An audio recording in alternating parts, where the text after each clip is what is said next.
Yaani kila nikikutazama nasikia kichefuchefu. Bishosti, si ulikuja kwangu wewe? Oh, daa 3 niko chini ya miguu yako, naomba niingize kwenye kikoba chako. Oh, na sura ilivyokunyata dada, umeparamika, sura imekuparama.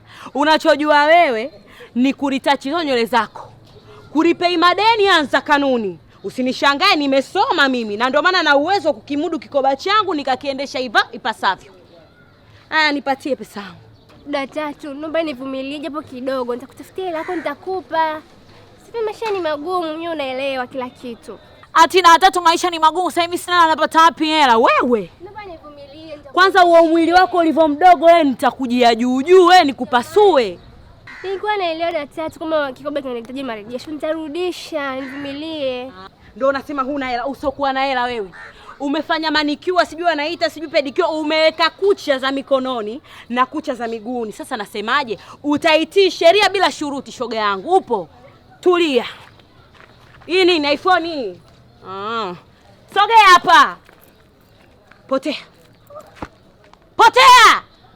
Unachojua wewe ni kuingiza kwenye vikoba, kulipa hela mchezo uwezi, hilo jioni kwanza. Najitia sister doa fuela una chefu.